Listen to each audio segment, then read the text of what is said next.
Holidays-nale, adu namma GT Holidays da. GT Holidays, South India's #1 travel brand. You know you are special when you're with GT Holidays. தென்காசியில் தினசரி காய்கனி சந்தை வியாபாரிகள் இரண்டாவது நாளாக காலவரையற்ற கடையடைப்பு போராட்டத்தில் ஈடுபட்டுள்ளனர்.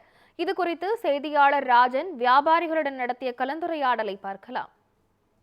தென்காசியில் மையப்பகுதியில் அமைந்துள்ள தினசரி காய்கறி சந்தையானது சுமார் 40 வருடங்களுக்கு மேலாக இந்த பகுதியில் 100க்கும் மேற்பட்ட வியாபாரிகள் இந்த பகுதியில் கடையமைத்து தங்களது வாழ்வாரத்தை கழித்து வந்தனர். இந்த நிலையில் தற்போது தென்காசி நகராட்சி மூலமாக அந்த அதே பழைய கட்டடத்தில் ஒரு 77 கடைகள் புதுப்பிக்கும் பணி என்பது தற்போது நடந்து இன்னும் ஒரு சில நாட்களில் தென்காசி மாவட்டத்திற்கு தமிழ்நாடு முதலமைச்சர் அவர்கள் வருகை தர உள்ளாரால் அந்த சமயத்தில் அது திறப்பதற்கான திட்டம் என்பது ஏற்படுத்தப்பட்டுள்ளது.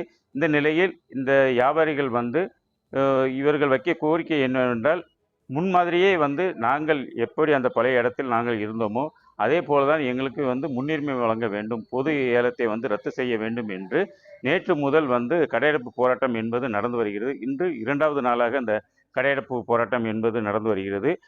மேலும் இங்கு உள்ள இது தென்காசி மையப்பகுதியில் இருப்பதால் இங்கே பல்வேறு விவசாயிகளும் வியாபாரிகளும் மற்றும் பொதுமக்களும் பல்வேறு பாதிப்புக்கு உள்ளாகி வருகின்றனர். இது குறித்து நம்மளோடு பேசுவதற்காக வியாபாரி சங்க தென்காசி இந்த காய்கறி வியாபாரி சங்க தலைவர் வெங்கடேஷ் நம்மளோடு இணைந்து இருக்கார். அவர்கிட்ட இதை பற்றி கேட்கலாம்.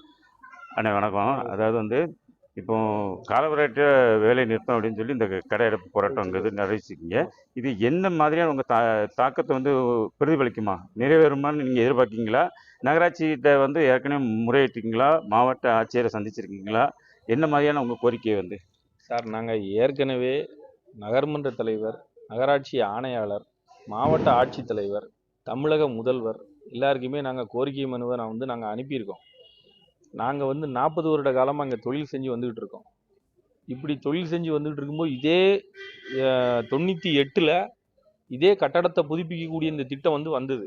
அதே நேரத்தில் இதே நம்மளுடைய திராவிட முன்னேற்ற கழகத்தோட அரசு தலைவர் டாக்டர் கலைஞர் கருணாநிதி அவர்கள் இதே வியாபாரி சங்கத்துக்கு இந்த கடைகளை கொடுக்கணும், இந்த புதிய கட்டிடத்தில் அவங்களுக்கு ஒதுக்கீடு கொடுக்கணும், எங்களுக்கு ஒதுக்கீடு பண்ணி தந்திருக்காங்க. அதனோட நாங்கள் வியாபாரிகள் சங்கத்தில் தான் அந்த கடைகளை ஒப்படைச்சாங்க. நாங்கள் எல்லாருமே போய் மறுபடியும் நாங்கள் தொழில் பண்ணோம். அதே மாதிரி இப்போ இந்த புதிய திட்டம் வந்திருக்கு. இந்த திட்டத்திலையும் இதே மாதிரி இங்கே இருக்கக்கூடிய வியாபாரிகளுக்கு நீங்கள் கடைகளை ஒதுக்கி கொடுங்க, மாற்று இடம் கொடுத்து எங்களை உட்கார வச்சுருக்கீங்க. மறுபடியும் அதே கட்டடத்தில் எங்களோட வாழ்வுரிமையை பாதிக்காத வகையில் அந்த புது கட்டிடத்துலேயும் எங்களுக்கே நீங்கள் ஒதுக்கீடு பண்ணி கொடுக்கணும், பொது ஏலத்தை தவிர்க்கணும். இதுதான் எங்களோட தாழ்மையான கோரிக்கை. நேற்று 7ஆம் தேதியிலேருந்து நாங்கள் காலவரையற்ற போராட்டம் அறிவிச்சிருக்கோம். அறிவித்து எங்களுக்கு வேறு வழி இல்லை. நாங்கள் எத்தனையோ முறையிட்டுட்டோம், மன்றாடிட்டோம், யாருமே எங்களுக்கு செவி சாய்க்கிற மாதிரி இல்லை.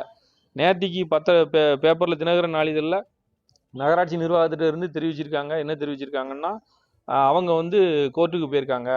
கோர்ட்டுக்கு போனதில் அரசுக்கு வருவாய் இழப்பு ஏற்படாத எண்ணத்தில் ஏலம் நடத்தக்கூடாதுன்னு கோர்ட்டு சொல்லலை அப்படிங்கிற மாதிரி சொல்லுதாங்க.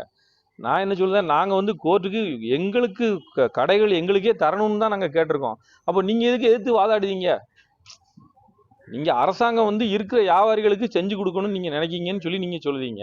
அப்போ செஞ்சு கொடுக்கணும். அப்போ நீங்கள் எதுக்கு மறுபடியும் நீங்கள் எதுக்கு வக்கீல் வச்சு நீங்கள் எதுக்கு வாதாடுறீங்க? எங்களுக்கு செஞ்சு கொடுக்க வேண்டியதானே.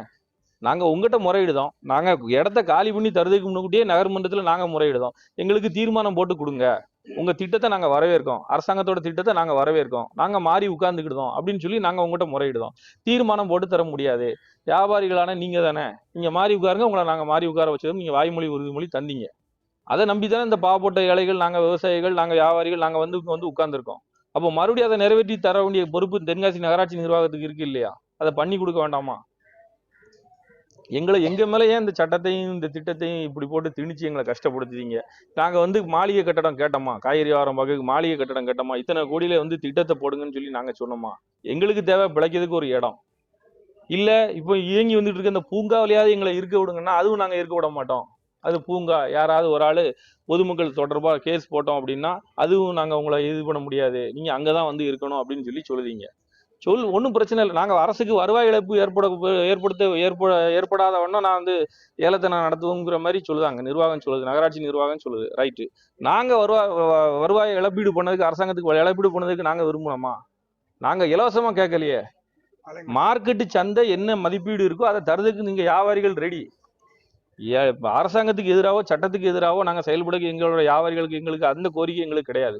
நியாயமான தொகையும் நியாயமான வாடகையும் அரசாங்கத்துக்குன்னு இருக்கும்ல, அதை நீங்க நியாயமா பண்ணி எங்களுக்கு கொடுங்கிறதா எங்களோட கோரிக்கை. அதாவது தற்போது வந்து அரசு நிர்ணயிக்கும் அந்த விலையை மட்டும் அவர்களுக்கு வந்து நிர்ணயம் செய்து அவர்களுக்கு வந்து கடையை வழங்க வேண்டும் என்று தெரிவிக்கின்றனர். தற்போது நேற்று முதல் இன்று 2வது நாளாக இந்த பகுதியில் வந்து கடையடைப்பு போராட்டத்தில் இவர்கள் ஈடுபட்டு வருவதால் பொதுமக்களும் மற்றும் விவசாயிகளும் வியாபாரிகளும் வந்து பெருளவு பாதிப்புக்கு உள்ளாகி வருகின்றனர்.